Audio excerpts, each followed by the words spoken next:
Welcome back to Just Chattin', and this is the series of videos we do on Thursday and Sunday evenings just for our own amusement. And by the way, if the tail swishing in the background didn't already clue you in, yes, my bad boy is here with me. And before we get started, I want to very quickly cover Audie's backstory, because invariably I get comments from people who will say, why do you let your cat out? And Audie is a stray. He had probably been owned before he decided he would like to live with me. I don't know if his original owners put him out. That happens far too often. Or if Audie just decided he didn't want to be there anymore.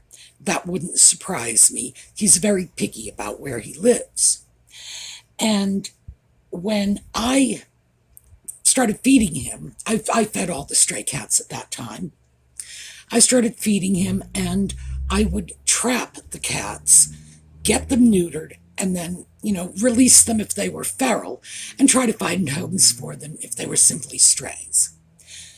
So I had Audie trapped. He had been in a terrible fight the night before. Sent off. He needed to be treated for his injuries from the night before, as well as being neutered. And when he came back, he decided he was not going anywhere. I stood in the open door, and he walked right past me into the house, over to the dog, looked at the dog, kept walking, and that's how he came to be with me. So yes, Audie goes out. We've had to negotiate this over the years. Originally, I allowed him 2 hours in the morning and 2 hours in the afternoon, but now we have come to this lovely arrangement where it's only 20 minutes. Every once in a while, he'll try to push that a little, but in general, 20 minutes in the morning, 20 minutes in the afternoon. If we keep up this rate, by the time I'm 114, he'll probably be an indoor cat. But not until then. And there's just nothing I can do about it. So we negotiate. I keep him as safe as I can. But also, the neighborhood likes him running around here. He's very territorial. This is where he lives. The village here, I live in a small enclave that the township has been calling a village for, about 150 years. So a village we are. And Audie keeps the vermin away. So everybody really likes him.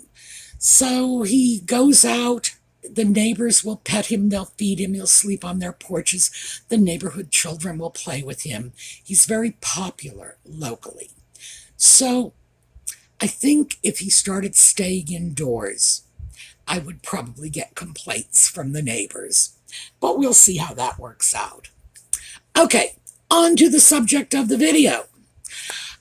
We have been talking about rumors that just won't die. You can't even beat them with a stick. They are just here forever.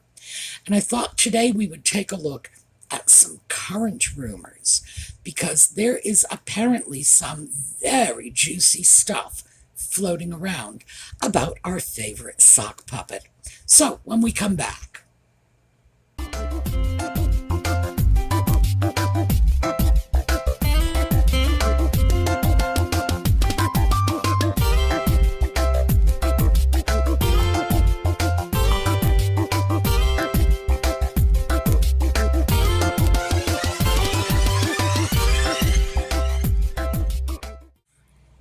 So I thought we would start with this one from Paul Burrell. And the reason I want to start with this one is because the source is tainted. So this may be one that we can safely dismiss without having to worry too much about it one way or another. Paul Burrell had been Princess Diana's butler prior to her death. And because he was involved in, allegedly pilfering from Diana's estate after her passing. And that, by the way, is laid out in Tom Bower's book about Prince Charles, which I am still in the process of reading, but I haven't quite finished it yet. Anyway, the whole story is laid out there. And it really is kind of the classic, the butler done it, because Burrell was absconding with items that belonged to Diana. He still had access to her home, wherever that may have been. And there were some serious issues. First of all, it wasn't just Buckingham Palace that was irritated about this. The Spencers were as well, because many of the things that were allegedly taken were items of sentimental value for the family. And regardless, Diana died leaving 2 children, and I believe she left a will as well, which means that, I mean, frankly, even in the absence of a will, it's obvious that all of her goods would have gone to William and Henry. But, so, Burrell also, I mean, just to sort of make things even stickier, Burrell also testified at Diana's inquest, and let me just quickly read you what was said by the coroner.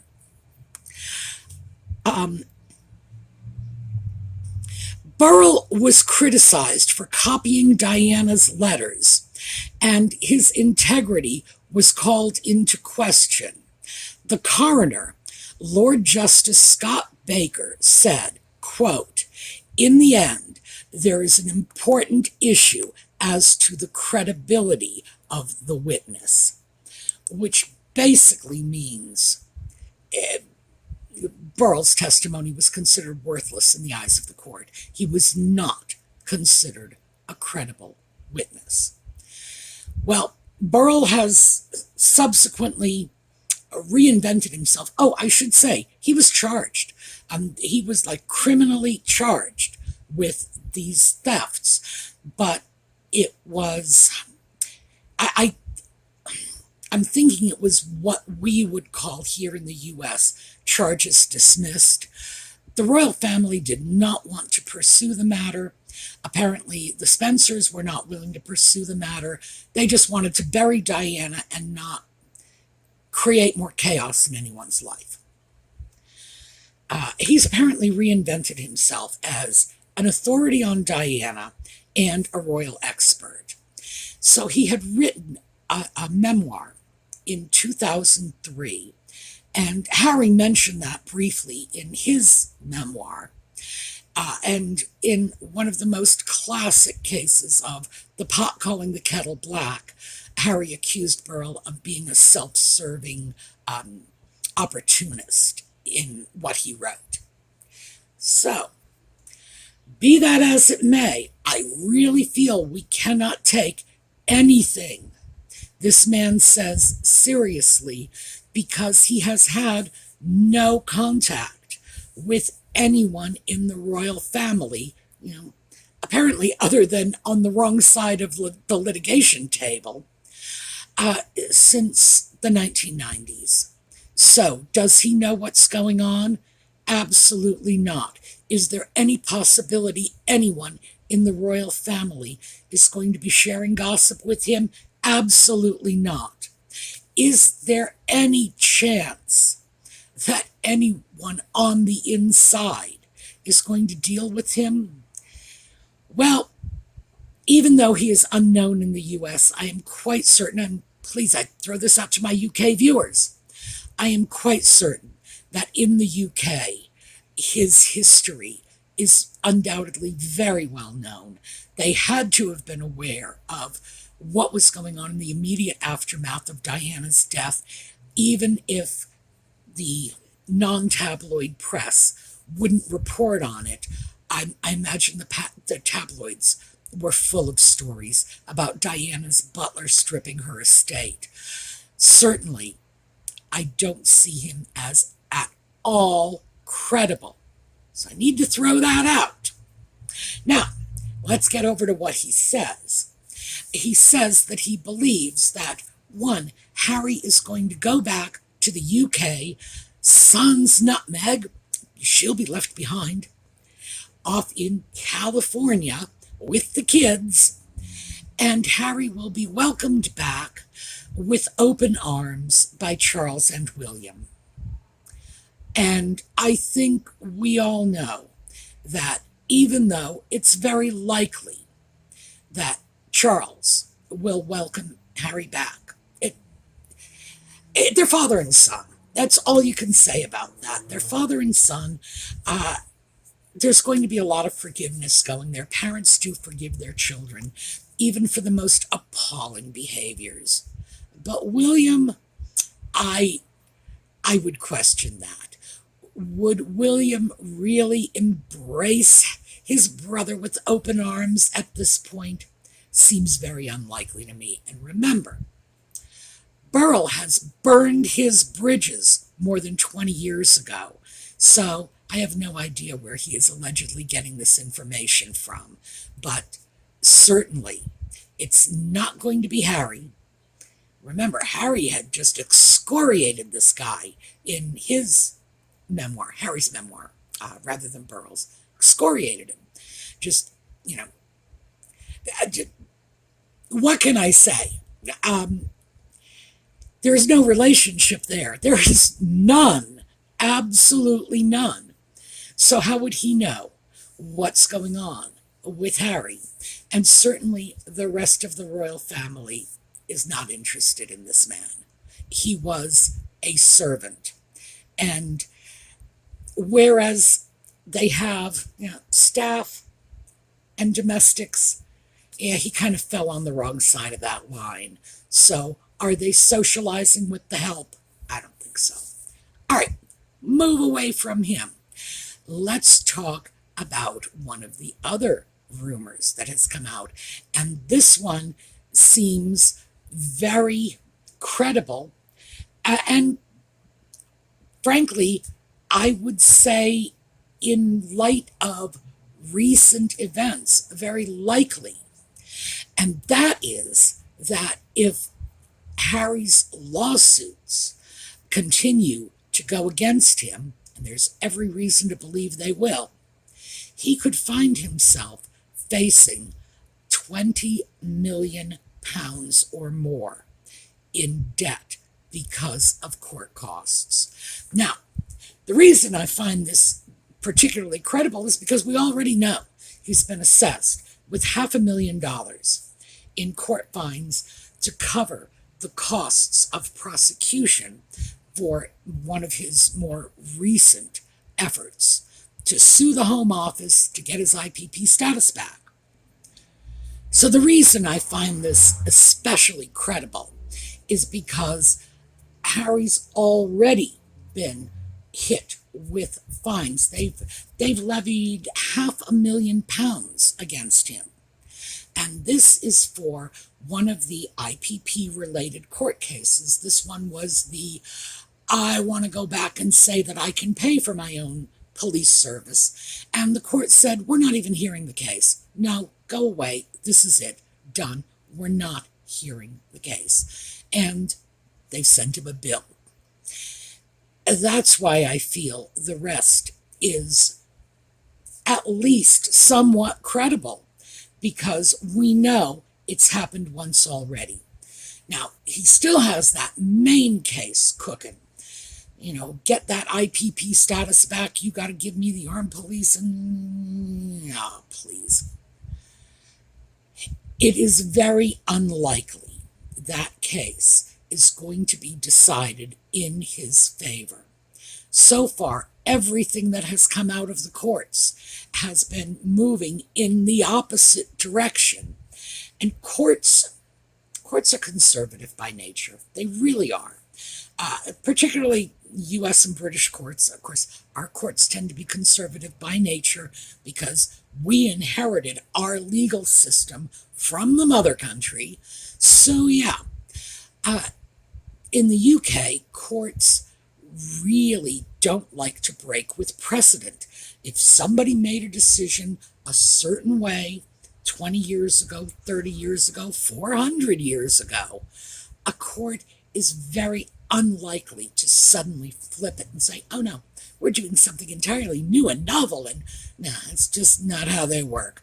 You know, these are grown men wearing silly little curly white wigs. You've got to believe that this is not cutting edge, progressive, modern, let's turn the world on its ear. No, no.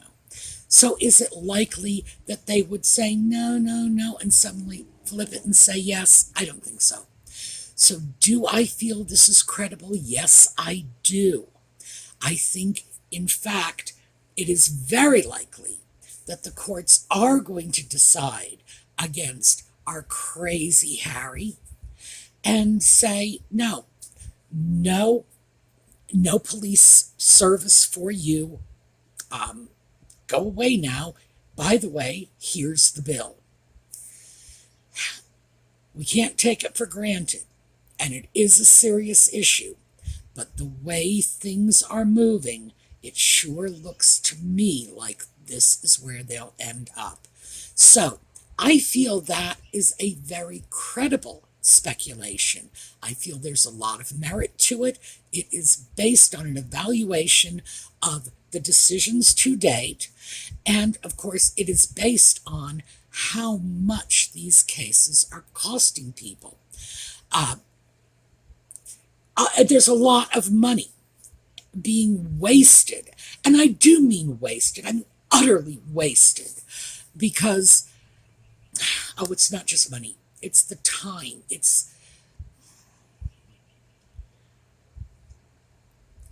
this is the whiny little temper tantrum of a spoiled child who is just throwing his toys all over the place, saying, you pick up after me. So, is it likely it could go down this way? Sure. Would I say for certain we're looking at 20 million pounds? No, of course not. It might not be that bad. On the other hand, it might be a whole lot worse. So, I think that is credible. It's worth considering. We should absolutely keep our eye on where this is going. All right. The final rumor I want to talk about today, and again, we're only dealing with the very current, and that is that Nutmeg has kicked our little ginger sock puppet to the curb, and he is off living in some sort of high-class country club-like bungalow hotel off in California. Now, if you want to read about it, I've got plenty of stories in the video notes if you want to read about that one. I've got some questions about this. First of all, this is very typical of the sort of throw it against the wall and see if it sticks story that Nutmeg and Ginger circulate all the time. I consider this to be right in that same pool of nonsense as her pretend pregnancy every now and then. And other than the two putative children and the alleged miscarriage, I can recall at least 3 pregnancy rumors floating around. So, yeah, that's pretty much their go-to. And now it's like, oh, he's off in a motel somewhere. Well, I do not know if that is something that is being legitimately reported. I have not seen any documentary evidence of Harry living in this country club, bungalow, hotel, whatever it is, off in California. But I do have to say, what I have seen is a lot of separate engagements. Harry going one way, Nutmeg going the other. And that goes back a good 6 months, maybe longer. The Royal Grift started reporting on their separate lives at least 6 months ago, and I would have to go back and wade through her videos and see where that started. But I would say it's been about 6 months, at least, that she has been reporting on this, and she's documented it. She's come up with photographs to show he was far, far away. So, is it possible? Maybe, maybe not. Would this be that Nutmeg has kicked him to the curb? Would it be that he has simply fled for his life? Who knows? Really. I don't think, honestly, it matters one way or another, frankly, which one of them may or may not have been responsible for, the sock puppet packing his socks into his little knapsack and hitting the road. It doesn't really matter. Do I consider it possible that this is going on? Yes, I do. I would go so far as to say I actually believe it is likely. Again, I go back to the fact that the Royal Grift was coming up with evidence of this 6 months ago at least. So I would have to say, yeah, there's one. But also, these rumors are sort of springing up from the ground. It's not a question of public relations statements, stories in magazines, etc., the way Nutmeg usually handles this sort of thing. This seems to be coming from somebody saying, well, I know somebody who works at that hotel, and I'm not saying that sort of, oh, my sister-in-law's friend and blah, blah, blah. No, I'm not saying that's credible. What I am saying is that's not how Nutmeg manipulates the media. She has very different avenues of manipulation. She has her little spokespeople and her favorite little news outlets that I believe are cultivated by Sunshine Sachs on her behalf. But her way of throwing stuff against the wall to see if it sticks is rather different from this. And that alone gives it a bit more credibility as far as I'm concerned. So, has the sock puppet wandered away?